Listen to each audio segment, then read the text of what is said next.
Tarô e astrologia, elas aconteceram a partir dos meus 4 anos. Por quê? Num dia, eu estava com a minha mãe, a gente estava se arrumando para sair, e eu vi um senhor na minha frente, um senhor careca, um senhor todo diferentão. Aí eu falei: "Mãe, olha, ele está falando alguma coisa". Como a minha mãe é espírita, né, vamos dizer assim, graças a Deus, dentro dessa trajetória, eu falei: "É, o que ele está falando?". "Então, espera aí, o que ele está falando?". Ele disse que o tarô está pronto. Aí eu virei para ela e perguntei: "O que que é o tarô, mãe?". Como que as pessoas que estão nos acompanhando, elas podem desenvolver a intuição? Porque algumas acham que não tem nada, que é meio casca grossa, não sente, não percebe nada, e ela quer desenvolver essa intuição. Quanto mais você se conhece, quanto mais você perceber que aquilo que você acha não é intuição, aquilo que você sentiu que é diferente, não é intuição, mas é. Ou seja, são os sinais que não só o nosso corpo dá, mas nós podemos desenvolver. Através do tarô do Crowley,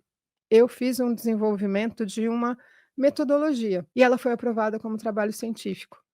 Então, isso me traz mais vontade de estudar. Guardião tem out outra história, completamente diferente. E cada um tem uma função de despertar em cada um de nós coisas que estavam escondidas e que podem aflorar e nos fazer a sermos pessoas melhores.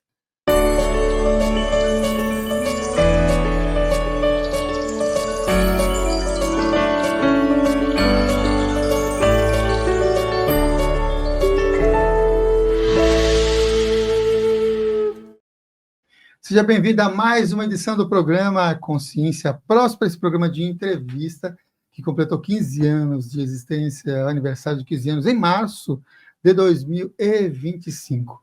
E mais de 1.000 convidados já passaram por aqui, compartilhando um pouco sobre suas histórias de vida, suas vivências, suas publicações, seus trabalhos, suas pesquisas e inspirando todos que acompanham aqui a TV Consciência Próspera. E pela primeira vez, nós recebemos aqui no estúdio ela, Débora Jazine, bem-vinda! Muito obrigada, Samuel, pelo seu convite. É um prazer estar aqui com você, com seus ouvintes, com seus telespectadores, Nossa, teleyoutubers. que maravilha! O tema de hoje é oráculo, oráculo do guardião. Olha só que maravilha, dos múltiplos caminhos e dimensões com a Débora. Saiu pela Lunai Editora. Então, o tema dessa edição aqui, a gente quer convidar ela para outras temáticas também, mas para essa é este, oráculo do guardião. Primeiro, começar com isso, né? Assim, primeiro, antes de entrar no oráculo em específico, Débora, como que as pessoas que estão nos acompanhando, elas podem desenvolver a intuição? Porque algumas acham que não tem nada, que é meio casca grossa, não sente, não percebe nada, e ela quer desenvolver essa intuição. Bom, a primeira dica é, é um processo de autoconhecimento. Quanto mais você se conhece, quanto mais você tem perceber que aquilo que você acha, né, que não é intuição, aquilo que você sentiu que é diferente, não é intuição, mas é. Ou seja, são os sinais que não só o nosso corpo dá, mas nós podemos desenvolver. Desenvolver a parte intuitiva, ela para cada pessoa é diferente. Não adianta ter uma receita de bolo. Você não fala: "Ó, faça isso, porque vai acontecer isso, porque vai resolver aquilo". Não, todos nós temos um dom, seja para cozinhar, para cantar, para arrumar, para fazer fazer arte, para pintar, para enfim. Mas esse aspecto, ele nos dá uma um pouquinho de trabalho, porque não é só a questão de você se conhecer, ter o interesse de saber também mais a respeito do assunto. E uma coisa que é interessante, Samuel, é o seguinte: tudo começa também pela frequência. vibracional também que você desenvolve diariamente. Nós somos muito empáticos, nós temos uma capacidade enorme de fazer as coisas acontecerem. E para desenvolver essa intuição, ela é de dentro para fora. Uhum. Bom, é uma das coisas interessantes que você está falando sobre isso, né? Porque algumas pessoas acham mesmo que só é dom, você tem que nascer com isso, né? E aí traz uma outra perspectiva de que pode desenvolver, né? Sim, Trazer pode isso. desenvolver. E o desenvolvimento, ele sendo de dentro para fora, principalmente, é porque a cada dia nós somos desafiados a ter uma série de tarefas. E a gente pode começar com uma dica bem pequena dentro dessa intuição: as escolhas. Como é que eu posso escolher entre se eu vou para a direita ou se eu vou para a esquerda, sendo que quais são as consequências? Tem coisas que a gente não precisa nem pensar, não precisa nem ser intuição. Tipo, sair uma determinada hora, andar a pé em rua que não tem iluminação. Isso não é intuição. Isso é, além de bom senso, é se cuidar. Mas você já não teve aquela coisa assim: eu devo ir para uma festa ou não? Eu devo fazer e comprar aquele carro ou ver aquela casa? O que tá? Eh, a intuição, ela é uma resposta clara e imediata, que é uma certeza interna. Eu Se eu vou por aqui, é por aqui, se eu vou seguir ali, é assi e tudo é é tudo encaixado. É como se você tivesse numa avenida com vários semáforos e você abrir o primeiro, todos abrem. E a intuição, ela abre tudo isso. Uhum. Guardião. Qual a função dos guardiões? Como que eles atuam? Bom, então aí nós vamos entrar numa, vamos dizer, numa conversa, né, aonde nós temos que falar um pouquinho do que eles representam, o que muitas vezes as pessoas acham. Em relação à espiritualidade, que podem vir desde a época dos celtas, desde uma antiguidade, desde as bruxas, até os dias de hoje, sob várias vertentes. Porque hoje nós temos Umbanda, nós temos Quimbanda, nós temos o Candomblé e temos as outras subdivisões que eu confesso, reconfesso, de que eu não conheço todas, tá? Vamos dizer assim, eu conheço as clássicas, acho que é mais bonito dizer assim. E em relação à parte do que eu tenho conhecimento, que é mais na área da Umbanda, os guardiões, eles são mestres. Eu costumo dizer que eles são mentores. As pessoas, algumas pessoas, não vou generalizar, algumas pessoas têm aquela consciência antiga de que eu vou no centro para falar com uma entidade, porque eu quero saber se fulaninho ou ciclaninho está fazendo alguma coisa para mim. E isso não é o que o guardião faz. O guardião tem out é outra história, completamente diferente. E cada um tem uma função de despertar em cada um de nós coisas que estavam escondidas e que podem aflorar e nos fazer a sermos pessoas melhores. A função, pelo menos, né, que eu entendo, é de instruir, de trazer, contra-respostas. Por que contra-respostas? Porque se eu vou em busca de alguma coisa, ele vai me dar uma outra, é uma exu-terapia que eu brinco, também muitas vezes, né, alguma guardião-terapia, uma exu-terapia, porque se alguma coisa está acontecendo na tua vida, o responsável não é o seu vizinho, o responsável é você que optou por determinados caminhos e por determinadas escolhas. Então, dizer que o fulaninho foi lá, fez, não fez, aconteceu, fez. Uma vez eu ouvi, porque uma pessoa fez uma oferenda de um boi calçado. Eu falei: "Cara, o que que é um boi calçado? Não faço a menor ideia do que é isso". Lógico que é de uma, né, da onde eu não tenho conhecimento.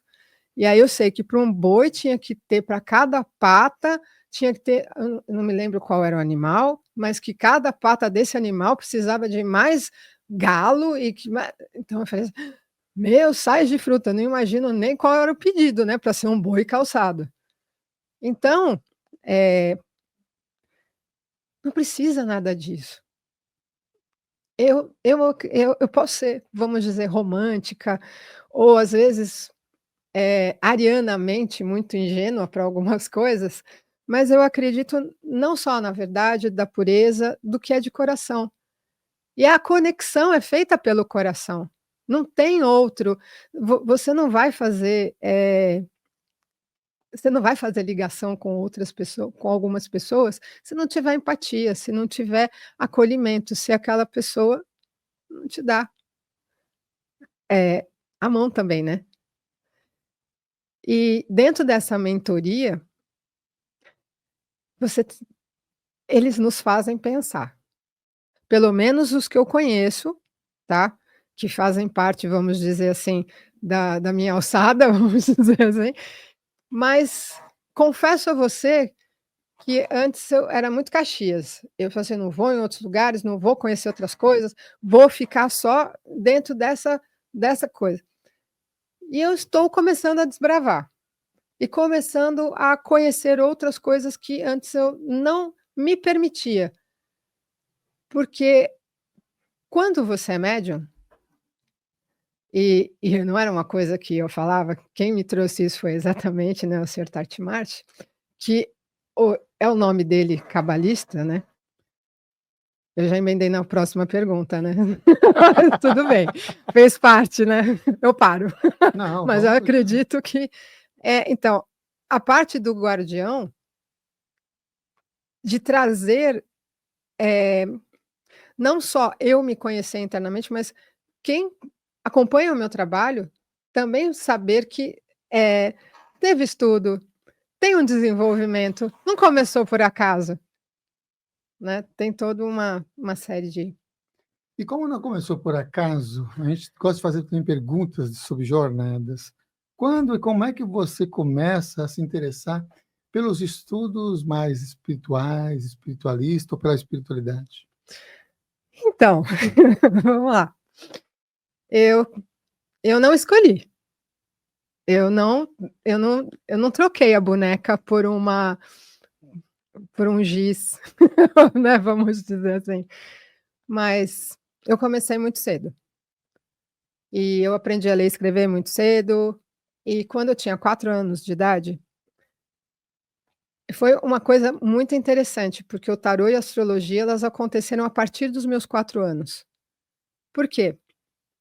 Num dia, eu estava com a minha mãe, a gente estava se arrumando para sair, e eu vi um senhor na minha frente, um senhor careca, um senhor todo diferentão. Aí eu falei: "Mãe, olha, ele está falando alguma coisa". Como a minha mãe é espírita, né, vamos dizer assim, graças a Deus, dentro dessa trajetória, eu falei: "É, o que ele está falando?". "Então, espera aí, o que ele está falando?". Ele disse que o tarô está pronto. Aí eu virei para ela e perguntei: "O que que é o tarô, mãe?". Aí ela falou assim: "Ah, não sei", mas ficou toda arrepiada, porque a minha mãe não podia falar em espírito, essas coisas, que ela se arrepiava toda.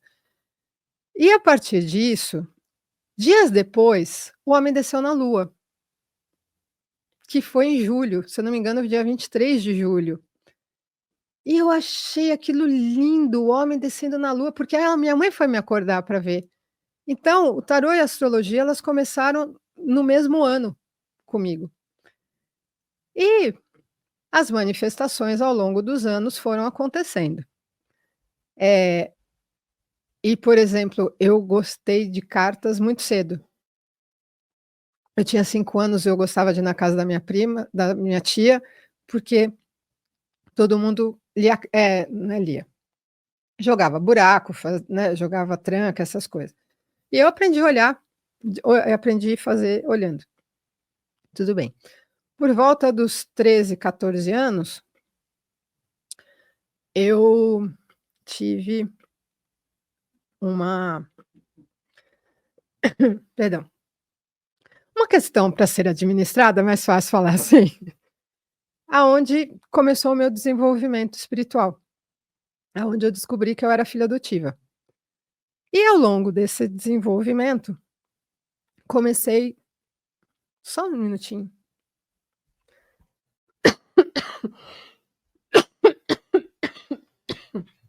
Desculpa. Podia cortar essa parte aqui, Iago Mihael, anotar, 19h56. Quando é assim, quando ela fala minutinho, você pode pausar. E aí pausa e volta, mas agora já foi. Desculpa. 19, tem que anotar aqui, senão eu vou esquecer. O 18? Perdão.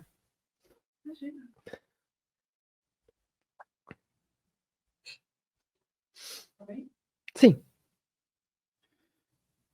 Volta nos 14 anos. Então, quando eu tinha 14 anos, eu comecei ao desenvolvimento espiritual. Mas a minha mãe não me levou num centro, eu tinha o que eu chamava de uma madrinha espiritual. E essa senhora começou a e era muito interessante, porque quando ela ia para a incorporação, eu lembro que ela colocava o dedo, assim, nos olhos, né, e por imitação você vai da mesma forma. Mas depois eu fui notando com o passar dos anos que eu não tinha que colocar a mão aqui nos olhos para poder, né, trazer a incorporação. E foram as 2 entidades que me acompanharam. Primeiro foi uma menina, que ela 9 anos, e ela já era, vamos dizer assim, espivitada, que aliás, né, o Cláudio Gianfardoni, que é um amigo, ele fez não só a capa do Seu Tranca-Ruas, mas fez da Heleninha e fez também da Paloma, que são as minhas 2 guias principais, vamos dizer assim. E a Paloma ele ainda fez à mão. Ele era ainda do tempo que ele conseguia fazer todo o trabalho dele à mão. Não que ele não continue fazendo, não é isso, mas, era outra técnica, vamos dizer assim. E, a partir disso, eu comecei a gostar de cartas. E qual foi o baralho que a minha mãe me levou para comprar?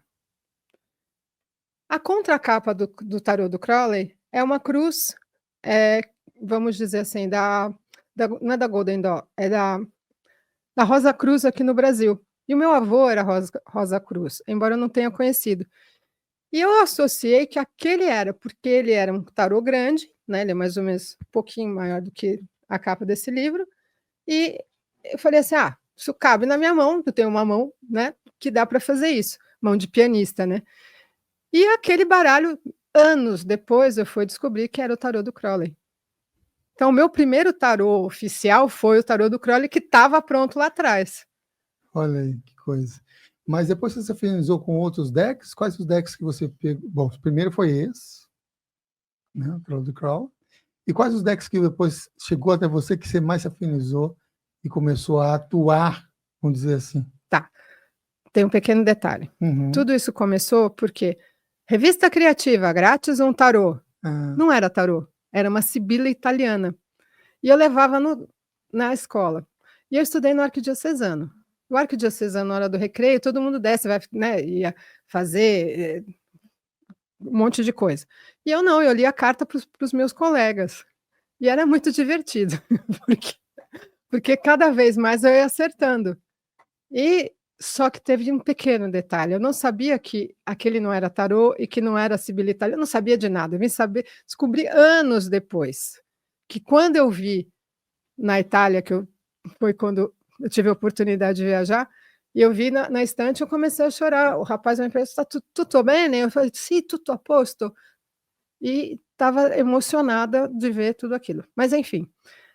E depois eu tive também o tarô de Marseille, né, passei pelo tarô de Marseille, teve o tarô mitológico, o tarô do Waite, né, que eu uso para dar aula, mas eu também fui aí, quando você começa com o bichinho do tarô, você não compra um só, né, então hoje eu tenho aproximadamente mais de 150, de todos os tipos, né, então dá para fazer um museu, lindamente.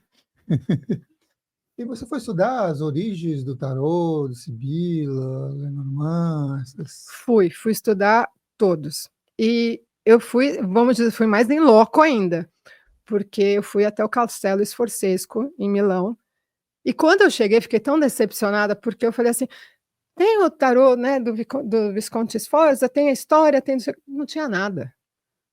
Isso da primeira vez que eu fui na livraria que tem lá dentro do castelo, andei pelo castelo, fiz todo o tour, estava emocionada, achando que eu estava, assim, na raiz, né, do mas, numa outra vez que eu fui, aí ele já tinha o tarô do Visconti Sforza, então eu tenho certeza que eu fiz a diferença nessa história. E eu estudei Rachel Pollack, eu tive a oportunidade de depois fazer um curso com ela em Portugal, em 2009, e 2009, 2010, então nós tínhamos poucos livros de tarô. Então, existe uma fala de consulentes que eu sou, taróloga raiz, porque é desde os primórdios, né, que as van e sempre aquela coisa das cartas conversarem comigo. E o que é interessante é que, através do tarô do Crowley, eu fiz um desenvolvimento de uma metodologia, e ela foi aprovada como trabalho científico. Então, isso me traz, vamos dizer assim, mais, mais vontade de estudar. É uma tese de doutor honoris causa, foi esse daí, esse trabalho? Conta um pouquinho sobre esse. O desenvolvimento se chama diagnóstico e cura. É feito através dos arcanos menores do tarô, aonde nós temos 4 colunas, são 16 cartas, tem o físico, mental, o afetivo e o espiritual. E a partir das cartas que saem, eu vou identificar, elas viram horário do dia, elas viram o ano, e última coisa que eu comecei a estudar é o período intrauterino. Então, cada se olhar para ela, você vai achar mais coisa. E assim, ela está fazendo 30 anos agora, de desenvolvimento, de estudar cada arcano, de colocar, e aí tem o seguinte, isso é o diagnóstico que a gente vai fazendo e é uma terapia. Aí nós temos a cura, e a cura é tirar as cartas que não são boas, você já conscientizou a pessoa por que está dando ruim naquilo. E nós temos sim a possibilidade de perceber se elas são cartas que vão mexer no espiritual, e se mexe no espiritual é fácil, vamos dizer assim, receitas são dadas para eliminar aquela energia, mas se é do físico até o emocional, aí é a pessoa que tem culpa no cartório. E a maioria é que tem culpa no cartório. Ou seja, e o bom desse diagnóstico é que você faz sozinho. E não dá para você roubar. E aí você vai fazer. Depois da cura, você ainda vai usar o pêndulo para fazer a limpeza e depois imantar. Então, assim, é super básico. Super básico, super básico. Super Mas vamos básico. voltar na parte da história. Vamos. Aí você foi lá no castelo, na segunda vez que você esteve lá. Sim, Você já. já. Oh, ainda bem que colocaram. Exatamente, foi exatamente isso que eu fiz. A moça não acreditou, porque eu acabei conversando bastante com ela, né? Ela falou assim: a gente ouviu você falando, a gente achou que tinha mesmo que pôr. Então tá, né? Tive uma voz ativa. É uma voz ativa, exatamente. Então, conta para as pessoas que estão nos acompanhando, então, quais são os mais antigos nessa parte histórica que você tomou conhecimento dessas origens, né, do tarô e de outras cartas, jogo de cartas. Bom, o que nós tivemos, a história da família Visconti Sforza, que deu um tarô de presente, né? Tem essa como presente de casamento. E o tarô, o tarot, né, como era falado. Dentro dessa história, eles ainda não tinham o que hoje nós conhecemos. Eram arquétipos que estavam sendo, vamos dizer assim, era um tecer, né, também, porque tinham alguns que eram feitos com tear também, não só pintados. Buscar todas as fontes de Marseille, depois tem o tarô mitológico, você tem o tarô do Osho, você tem vários tipos. Eu ainda acredito que o tarô chama você. Quando você vai numa loja, você tem vários, você tem aqueles lindos, maravilhosos, caros, você tem até do Salvador Dalí. Mas tem aquele que tem um chamado. Então, a partir desse chamado, vai buscar a origem do que foi também aquela pessoa que você teve aquela empatia daquelas imagens foi fazer. Eu tenho uma premissa de que quando você gosta de alguma coisa, você vai estudando ao fundo aquilo que você, né, quer aprender. E eu acho que a questão do tarô ele já nasce com a gente também. Então a parte original é a empatia, é o gancho que faz, não só os outros. Nós temos várias histórias, não sei se você chegou a conhecer o Caldeira. Estamos. Então, ele... Jornada do Louco. Isso. Ele tem uma história tão bonita que fala a respeito de que contaram para as 10 pessoas mais sábias. E depois eles colocaram em outra... A história é longa, etc. Mas, no fim, o conhecimento ele está dentro. Então, nós temos várias fontes, várias buscas, várias coisas, mas cada um vai acabar fazendo com que a sua jornada seja diferente. A gente falou sobre intuição na abertura do programa, e poderia a pessoa que está nos acompanhando ter alguma relação com as cartas do tarô ou alguma outra carta que ela tem sintonia e afinidade para facilitar conexões com os sonhos? Tem. Todo tarô é onírico. Todo tarô você tem a capacidade de entrar dentro do arcano e não precisa ser um grande expert para isso acontecer. Quando eu falo de entrar dentro de uma carta, é porque você tem a sintonia. Quando a pessoa tem precisa um pouquinho de treino. Não é as simple as that, né? Ou seja, não é tão simples assim. Eu acredito que precisa de um pouco de processo meditativo. Há pessoas que fazem isso naturalmente, mas a grande maioria não. A grande maioria vai precisar do passo a passo. E o passo a passo é, sim, pegar o baralho, colocar na mesa, né, com as cartas para baixo, sentir, pegar uma, não olhar, colocar no seu coração, começar a entrar no sentir, que o sentir não é o acho, não, é o sinto.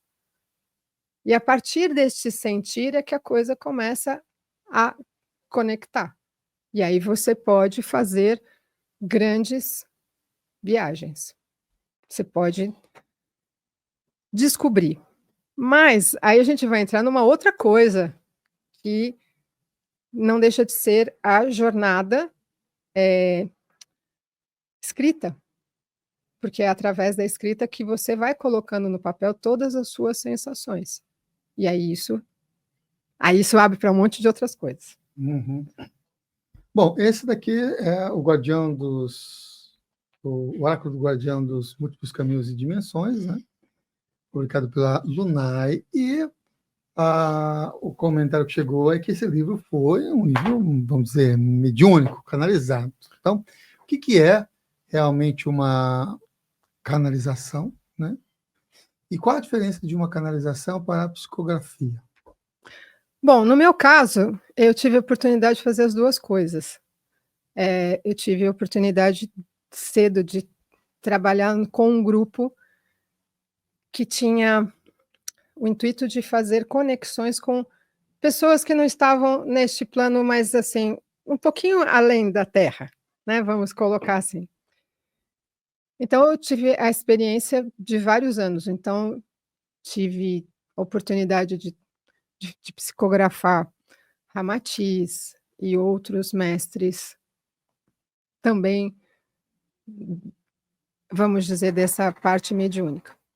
Então, quando você está entre pessoas, você tem uma egrégora, você vai fazer uma oração de abertura, você vai pedir para que os seres venham, para que eles deem a sua mensagem, e você é instrumento. Você vai lá e escreve. Quando é uma canalização, é diferente, pelo menos comigo foi bem diferente. A relação que eu tenho com os meus guias espirituais, ela é uma relação diária, porque nem sempre eu preciso ficar, né, no trabalho espiritual só para entrar em contato. E por ter essa facilidade, por algumas alunas também dizerem que quando eu começo a falar, meio que eu começo a fazer caras e bocas, que eu sou muito expressiva, etc., então elas já sabiam que tinha alguma coisa a mais ali falando, né. E isso foi uma coisa muito natural. Mas, com o seu tranca-ruas, eu posso dizer que é uma relação, eh, é como se eu fosse filha dele, de de alma, vamos dizer assim. Porque ele começou a contar a história dele num dia de trabalho espiritual, e uma das pessoas falou assim: "Ah, por que que o senhor não faz um livro então?" "Boa, vamos lá, bota ela para escrever". E aí bota ela para escrever, significa que eu não tenho nada para fazer da vida, né, que eu tenho que estar assim: "Sim senhor, né, cite junto, vamos lá". Então, na verdade, eu demorei uns 3 anos. Aí quando chegou no último ano, ele falou assim: "Ou você faz isso agora ou não precisa fazer mais".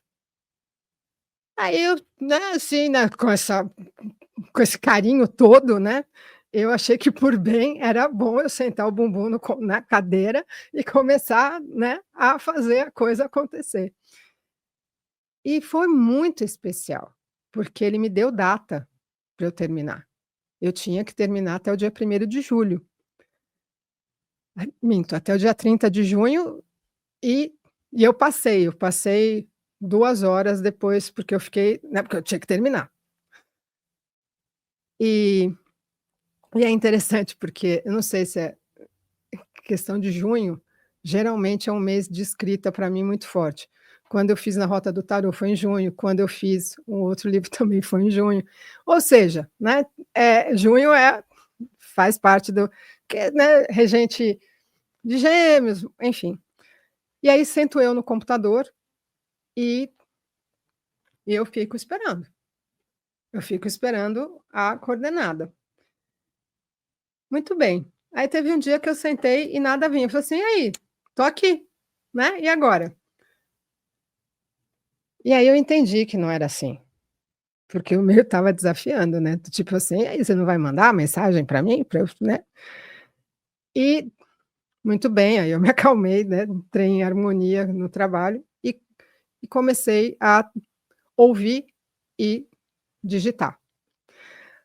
Agora, eh, não vou dizer para você que eu não discuti com ele, mediante algumas concordâncias com algumas coisas de português, que eu falei: "Não, isso daí não funciona, seu tranca. Isso aqui está errado, isso daqui não vai rolar". E tem a intervenção dele de falar, de pegar coisas das minhas vivências pessoais e de colocar no livro também. Por exemplo, tem um amicíssimo em Portugal, que é o Kimon. E o Kimon e nós temos assim, é aquele assunto bem intelectual, bem de vida mesmo, aquela coisa e de muita irmandade. E a gente não se conheceu por causa do tarô, da Rachel Pollack, por um acaso. E ele fala assim: "Débora, nós precisamos de nanoférias". E nanoférias é um dos títulos.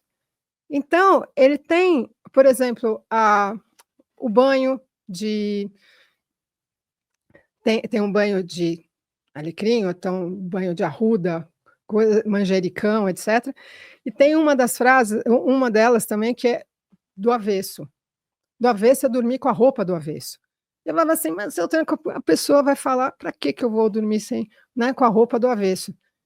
E, se eu não me engano, tem uma parte que fala assim: "Então, no último dia, tire a roupa". E tem gente que não gosta, né, de dormir sem roupa.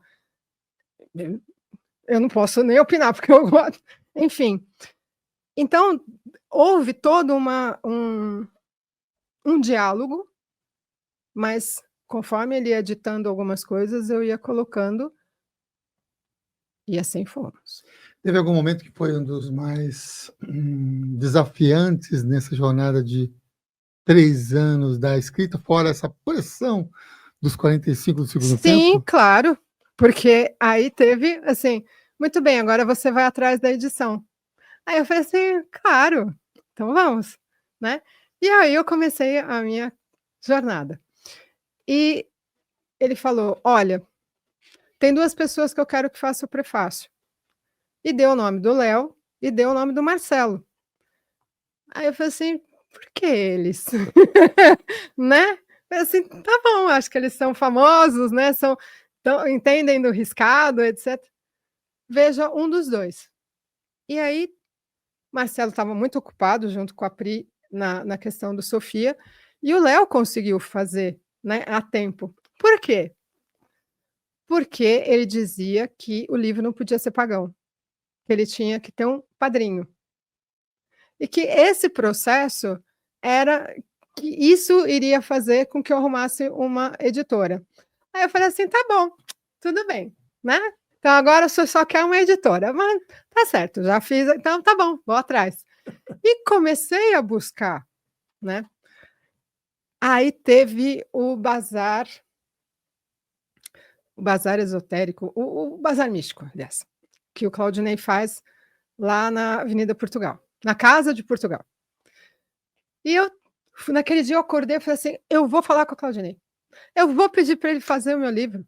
Eu já tinha, né, tido outras negativas, vamos dizer assim, porque se aquele dia não acontecesse, eu ia bancar, lá ia eu. E aí fui eu lá com toda destemida, né, enfim. Ele estava almoçando com a Samira. E aí ele virou para mim e falou assim: "Não vou publicar o seu livro, porque não tem a ver com a minha linha editorial, mas a Samira vai". E ele me apresentou para a Samira falou comigo, não sei o quê, bom, enfim, uma semana depois a gente fechou o contrato e lançamos em dezembro de 23. Ele é sagitariano. Vamos dizer assim, é rápido.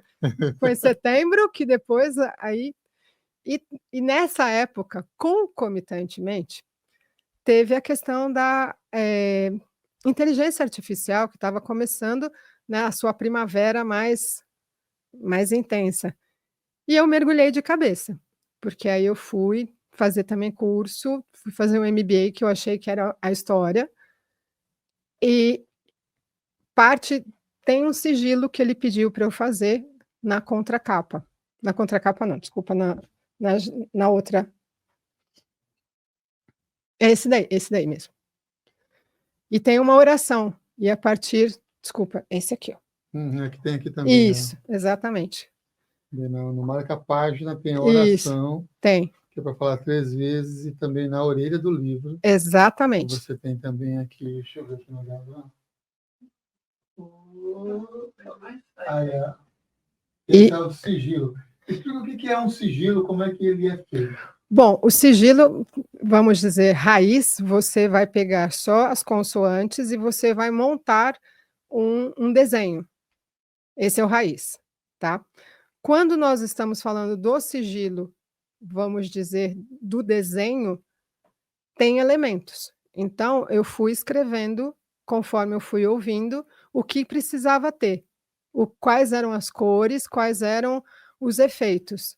Então, ele não foi feito aleatoriamente.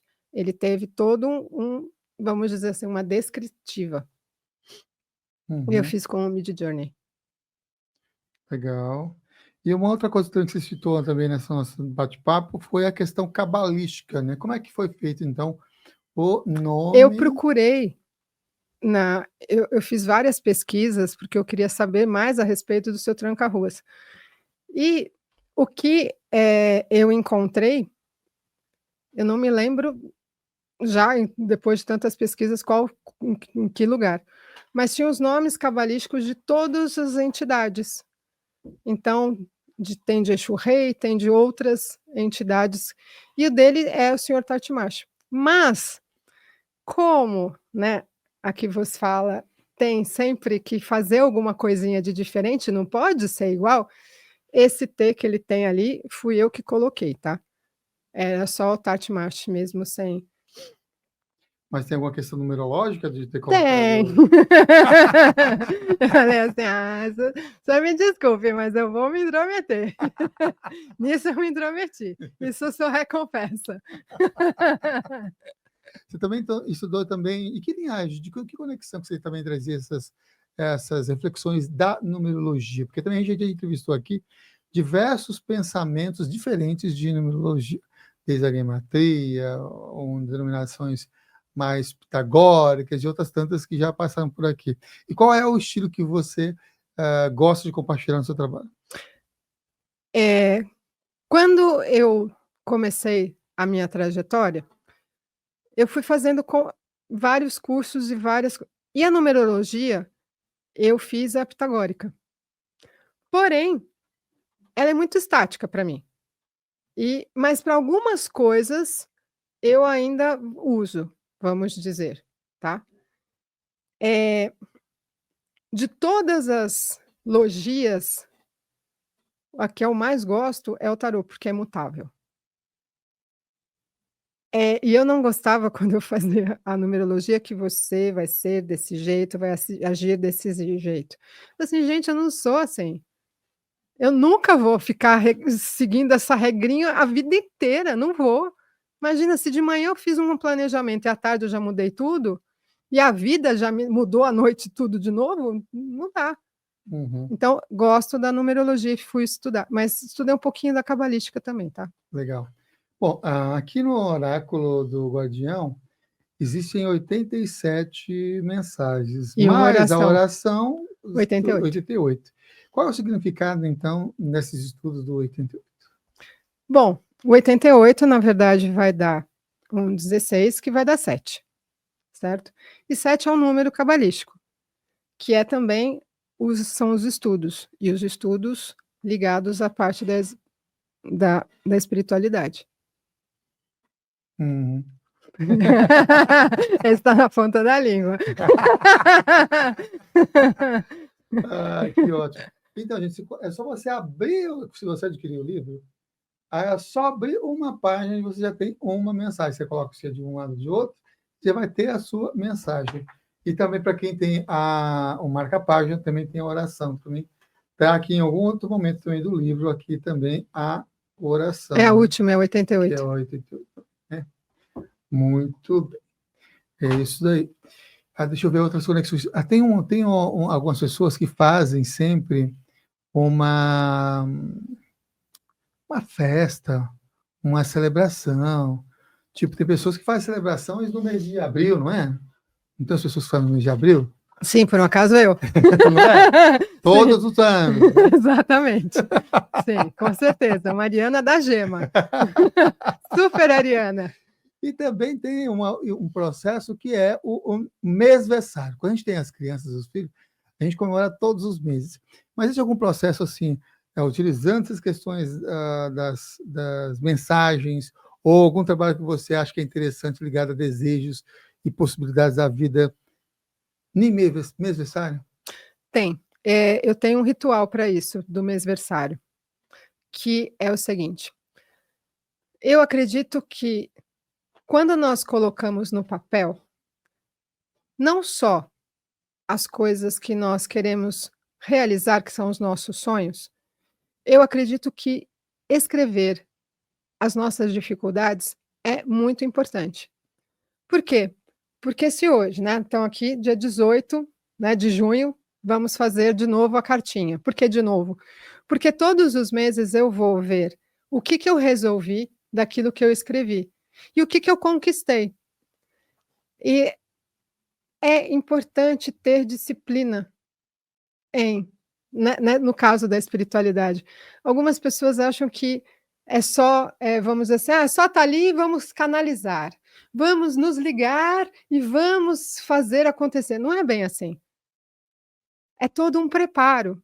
E quando você faz aniversário, o seu mêsversário, é importante que você dê significado. Você tem um foco, você tem um norte, você está aqui e você vai chegar ali. Tudo bem, você pode querer outras coisas, mas daqui até ali está determinado.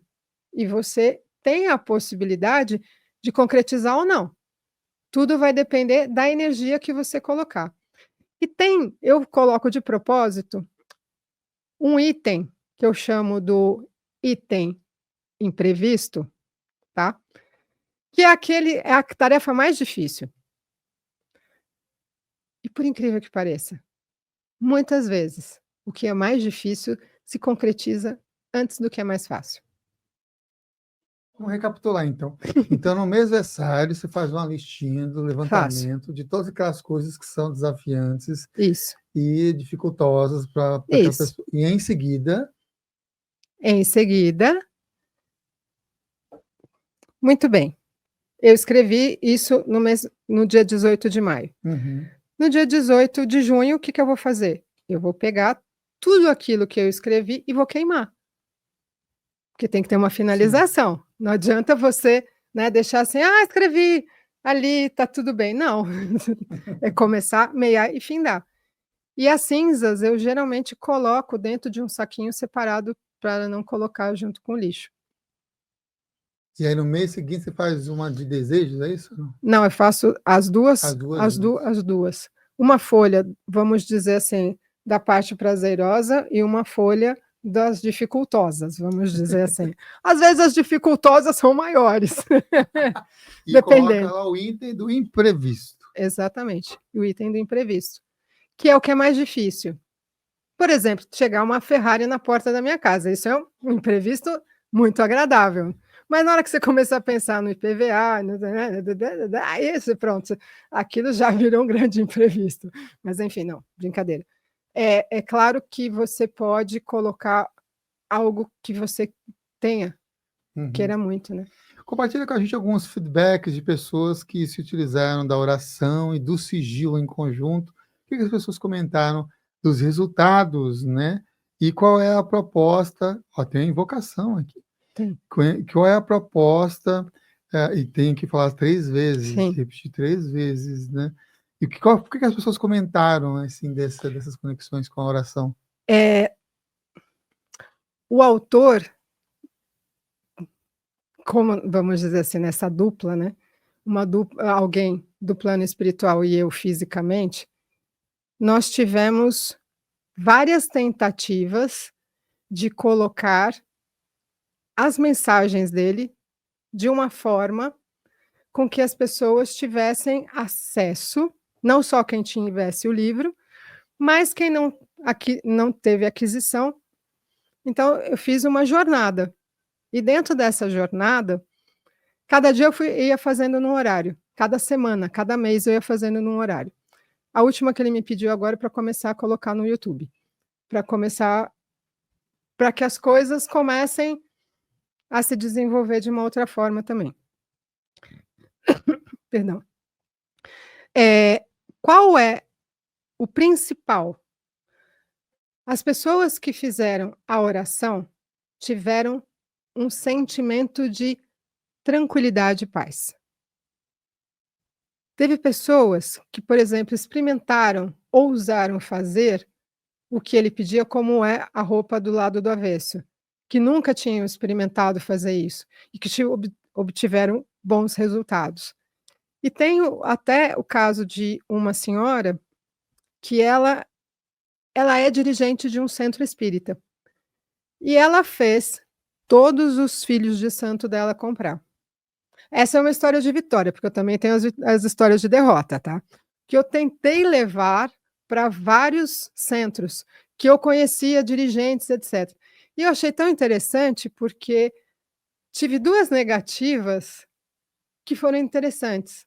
Uma, dizendo que o seu 7 não segue o que o meu 7 segue. Eu achei aquilo um pouco, né, gente, né, não tem bom, enfim. E outras negativas que, ao longo do tempo, a gente vai criando casca e vai ficando mais, né, feliz. Mas tem o feedback positivo que abrilhanta tudo, né. Mas eu acredito que é importante dizer que um livro, ele pode agradar como desagradar. Uhum. E tem pessoas que podem recebê-lo de braços abertos e tem pessoas que não. E isso é uma pergunta bem interessante que eu vou fazer, relacionada sobre suas experiências, porque você podia manter uma postura, bem para baixo, cabisbaixo, triste, largar para lá. Então eu vou fazer uma pergunta que pode ajudar muitas pessoas: como sair do vitimismo? Muito simples e bem difícil. Por quê? Não, eu tenho que ser realista. Não adianta eu falar que é simples, é fácil, que você vai pegar uma canela e vai sentir aquele aroma e tudo vai ficar bem. Não, é uma questão de conscientização. Sair do vitimismo, tudo sou eu, tudo, tudo a vida, ó céus, né, o hard ha-ha que a gente tinha na Hanna-Barbera. Sair é a tomada de consciência. É você ir para o autoconhecimento, é perceber cada vez mais o que pode trazer para melhorar a vida. E assim, a primeira coisa para sair do vitimismo é parar de reclamar. É o primeiro passo. Para de reclamar. Óbvio, não, não tem. Substitua. Por mais que saia no primeiro momento assim: "Ah, eu estou feliz, eu estou feliz".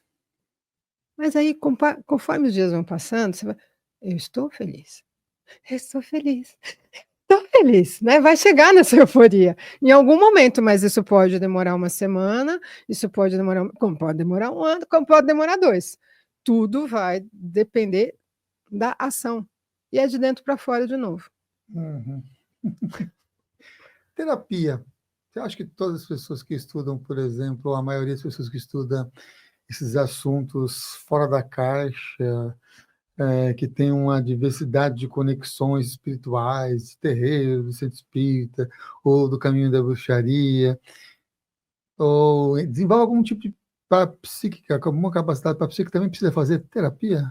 Sim, senhora, sou totalmente adepta. Eu faço terapia também, porque eu cuido de tanta gente que é o meu horário. É a minha hora de olhar para dentro também, de refletir, de poder trocar, de ter alguém de fora, o que é o melhor de tudo, eu brinco que a minha terapeuta, ela parece a esfinge. Eu nunca sei o que ela está efetivamente pensando naquele momento que eu fiz uma colocação. Então, eu fui experimentar uma, como é que fala? Uma linha que eu não conhecia, que era parte da psicanálise. Então pronto. Vou fazer com al porque senão eu vou analisar. Eu como terapeuta vou saber o caminho e vou saber como fazer a coisa, né. Mas eu sou totalmente partidária, a parte terapêutica, é necessário, porque é importante quem ajuda a ser ajudado. Uhum. Muito bom. Livro aqui, do senhor Tranca-Ruas, Oráculo do Guardião dos Múltiplos Caminhos e Dimensões, pela Lunai Editora.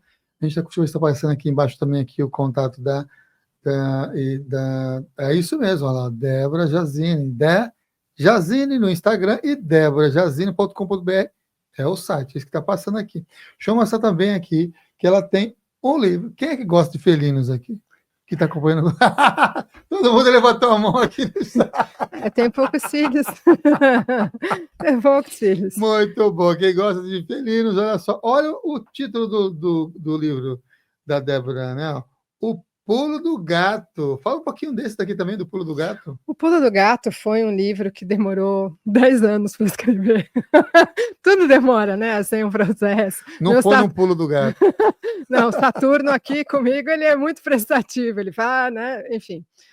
E eu trabalhei muitos anos num centro espírita, que era da Maura de Albanese, hoje tem uma outra vertente, e eu ensinava o baralho cigano, ou seja, o Petit Lenormand, para as festas ciganas. Então, e eu fiz essas mensagens, e eram mensagenzinhas pequenas que se dava na festa, que era a forma de ter o meu contato, porque tudo isso era feito de uma forma, assim, totalmente colaborativa. Acho que você me entende. Enfim, né, em algum momento a autora aparecia. E essas são as mensagens. Mas esse fui eu que produzi. E aí você estava ensinando para a Gabi hoje que tem Então, porque sentido, ele né? tem que virar e abrir numa página qualquer. E olha, a página aqui é a criança. Os seus projetos pessoais são criativos e ousados. Porém, muitas vezes não saem do papel ou do campo das ideias. O foco e a determinação são necessários para colocar em prática. Solte os freios do medo para concretizá-lo. E depois tem o número 4 aqui também. Enfim, ele é um livro oráculo para que você possa... Esse daqui, como é que a pessoa adquire esse? Só no seu No meu Instagram? site. Então, vai no site da Débora, e você vai encontrar esse daqui, só diretamente lá. Ficou muito bonito também essas conexões, né? Você gostou, Gabi? A Gabi amou bastante o gatito dando. Esse era um gato que eu tive. Como é que chamava? É o Zac. Hã? Zac. Zac? O Zac ficou famoso. E ele foi tomar banho, e aí depois puseram a gravatinha. E ele veio com a gravatinha. Eu tenho uma consulente que é desenhista e que acabou fazendo a capa dele. Gosto de gatitos? Ó, o Pulo do Gato com mensagem de conexões aí, que a Débora Jazine também trouxe, escreveu. O que você entende sobre magia? O que é magia para você? Bom, a magia, ela acontece todo dia.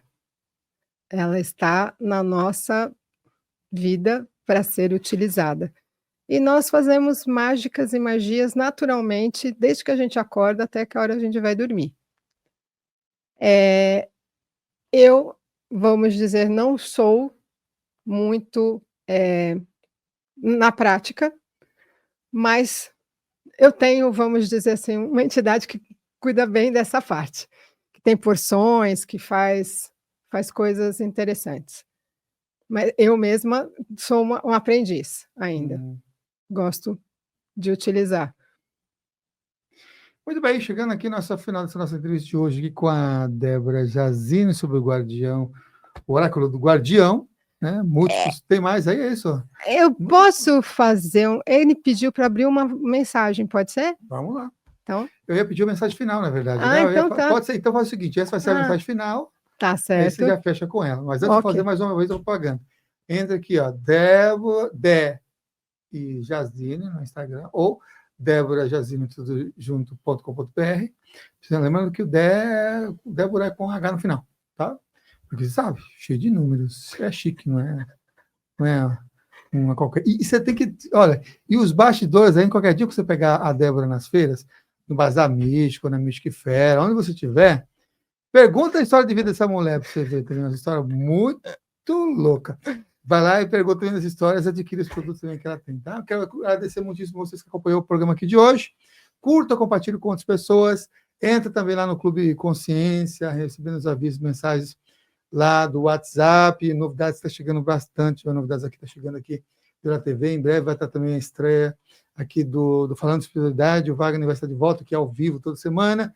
As aulas live também estão voltando, então fique atento também a essa programação e siga a gente aí nas redes sociais. Maravilha? Agradecer mais uma vez a você, agradecer também aqui a Débora. Muito obrigada. O carinho está aqui com a gente nesse programa, nessa edição. E pedir para ela deixar aqui uma mensagem de encerramento antes de subir aqui a nossa vinha. Vamos ver o que ele escolheu. Solitude. Você gosta do seu silêncio? E de se isolar das pessoas, é seguro afirmar que você prefere estar em boa companhia, principalmente com a sua? A cada dia percebo que um grande número de pessoas prefere o seu silêncio, mesmo que a sua mente esteja barulhenta, com mil questões para solucionar. E os especialistas dizem que há um número surpreendente de aderentes desta solitude. A felicidade de estar sozinho é para alguns uma patologia, mas para outros é a solução. Cada vez mais as pessoas estão em busca do seu sossego e paz. Desligam seus aparelhos eletrônicos e entram numa bolha pessoal.